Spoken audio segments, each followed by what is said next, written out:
Assalamualaikum warahmatullahi wabarakatuh. Perkenalkan, nama saya Alfi Rizky Ramadhani dengan NIM 7211419082. Saya dari Rombel Akuntansi A 2019 Universitas Negeri Semarang. Di sini saya akan sedikit menjelaskan mengenai materi bab 4, yaitu pengguna dan pengembangan sistem. Materi yang pertama yaitu ada organisasi bisnis. Dalam organisasi bisnis, kita akan membahas mengenai dukungan sistem informasi bagi organisasi. Sistem informasi dikembangkan untuk mendukung keseluruhan organisasi, eksekutif, dan area bisnis. Berikut ini merupakan ilustrasinya. Sistem informasi eksekutif atau yang terdapat di paling atas itu dirancang untuk digunakan oleh manajer tingkat strategis perusahaan. Dan selanjutnya yang di bagian bawah terdapat 5 sistem informasi pada struktur tersebut yang mencakup kebutuhan informasi dari area-area bisnis tertentu. Selanjutnya kita akan membahas mengenai organisasi layanan informasi. Di sini kita akan membahas yang pertama mengenai sumber daya informasi. Sumber daya informasi biasanya berlokasi di layanan informasi dan merupakan tanggung jawab dari CAO. Selanjutnya, sumber daya informasi ini terdiri dari yang pertama, piranti keras komputer, 2. Piranti lunak komputer, 3. Spesialis informasi, 4.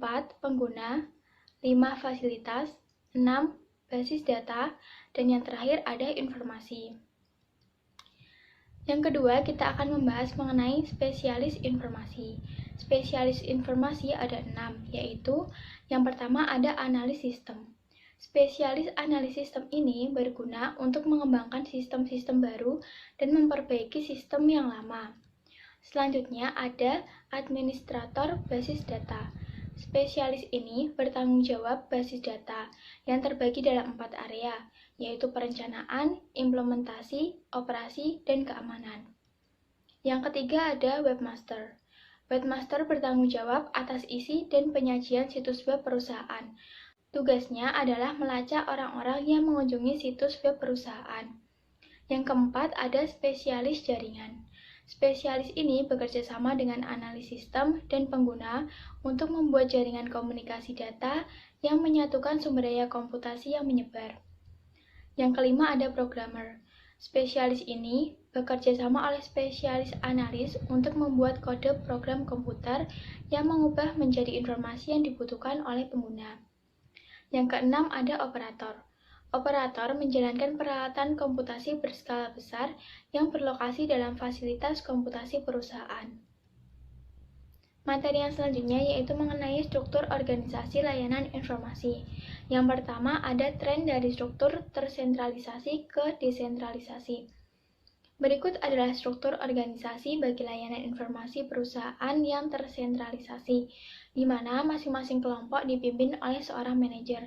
Selanjutnya ada unit-unit operasi, administrasi, basis data, dan jaringan yang akan menambah kontribusi bagi pengembangan maupun pemeliharaan. Yang selanjutnya yaitu ada struktur organisasi inovatif. SIM mengidentifikasikan 3 struktur inovatif.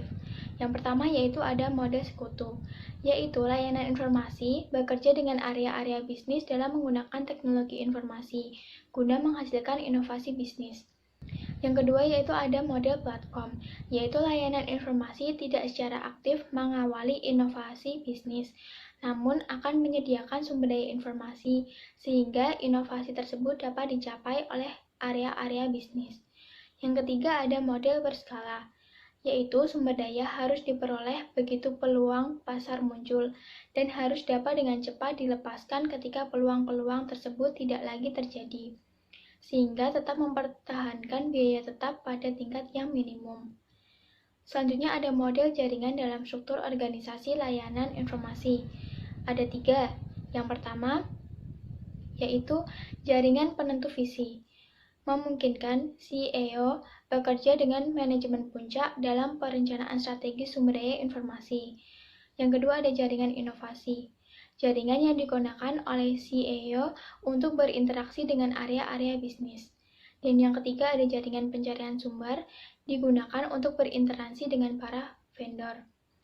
Materi selanjutnya yaitu ada komputasi pengguna akhir. Komputasi pengguna akhir timbul disebabkan oleh 4 pengaruh utama. Yang pertama, yaitu dampak pendidikan komputer. Komputer mulai terlihat di sekolah-sekolah maupun di perusahaan itu sejak tahun 1980-an, yang selanjutnya terus-menerus digunakan hingga sekarang. Yang kedua ada antrian dan layanan informasi. Pengguna mulai mengajukan tambahan dukungan sistem kepada layanan informasi, namun layanan informasi tidak dapat memberikan respon yang cukup cepat, dan pengguna itu harus menunggu dengan waktu yang cukup lama. Yang ketiga ada murahnya peranti keras. Jadi pada periode ini pasar dibanjiri dengan komputer mikro berharga murah. Dan yang keempat ada peranti lunak siap pakai. Peranti lunak siap pakai menawarkan berbagai manfaat dan kemudahan dalam perusahaan. Selanjutnya kita akan membahas mengenai pengguna sebagai suatu sumber daya informasi. Pengguna dari sistem informasi perusahaan adalah sumber daya informasi penting yang dapat memberikan kontribusi nyata dalam mencapai sasaran strategis dan meraih keunggulan kompetitif. Keunggulan komputasi pengguna akhir ada dua, yaitu menyamakan kemampuan dan tantangan. Dan yang kedua yaitu mempersempit jarak komunikasi. Selanjutnya yaitu ada resiko komputasi pengguna akhir. Sasaran sistem yang buruk. Sistem yang dirancang dan didokumentasikan dengan buruk. Pengguna sumber daya informasi yang tidak efisien, hilangnya integritas data, hilangnya keamanan, dan hilangnya kendali. Selanjutnya kita akan membahas mengenai kriteria pendidikan, pengetahuan, dan keahlian yang dibutuhkan untuk berkarir di bidang layanan informasi. Yang pertama yaitu pengetahuan pengembangan sistem. Pengetahuan komputer adalah kemampuan untuk menggunakan sumber daya komputer guna mendapatkan pemrosesan yang dibutuhkan. Pengetahuan informasi meliputi pemahaman bagaimana menggunakan informasi dalam setiap langkah proses pemecahan masalah. Dan yang terakhir ada dasar-dasar bisnis terdiri atas akuntansi, keuangan, pemasaran, manajemen, SIM, dan operasi. Selanjutnya kita akan membahas mengenai keahlian pengembangan sistem. Keahlian komunikasi yaitu kemampuan menyampaikan informasi. Kreativitas yaitu penciptaan ide atau solusi baru. Dan ada kepemimpinan yaitu kemampuan untuk mengarahkan orang lain. Selanjutnya ada otomatisasi kantor. Otomatisasi kantor adalah penerapan otomatisasi seperti teknologi komputer pada pekerjaan kantor. Otomatisasi kantor meliputi seluruh sistem elektronik formal maupun informal yang berhubungan dengan komunikasi informasi ke dan dari orang di dalam maupun di luar perusahaan. Selanjutnya ada pergeseran dari pemecahan masalah administratif ke manajerial. Jadi, seiring dengan perkembangannya pengetahuan komputer di kalangan manajer dan profesional, mereka menyadari bahwa mereka dapat menggunakan berbagai aplikasi untuk memecahkan suatu masalah. Selanjutnya, kita akan membahas mengenai kantor maya. Konsep kantor maya adalah mengakui bahwa pekerjaan kantor dapat dilakukan hampir di semua lokasi tetap perusahaan oleh suatu jenis kemampuan komunikasi elektronik. Konsep ini dimulai dengan yang pertama ada telecommuting, yaitu merupakan satu cara yang tepat untuk menggambarkan bagaimana karyawan dapat secara elektronik pergi ke kantor. Yang kedua ada hoteling. Keuntungan hoteling ini adalah memanfaatkan sumber daya yang lebih efektif dan fokus yang lebih baik pada apa yang dibutuhkan untuk mendukung personel kantor. Selanjutnya ada keuntungan kantor maya. 1.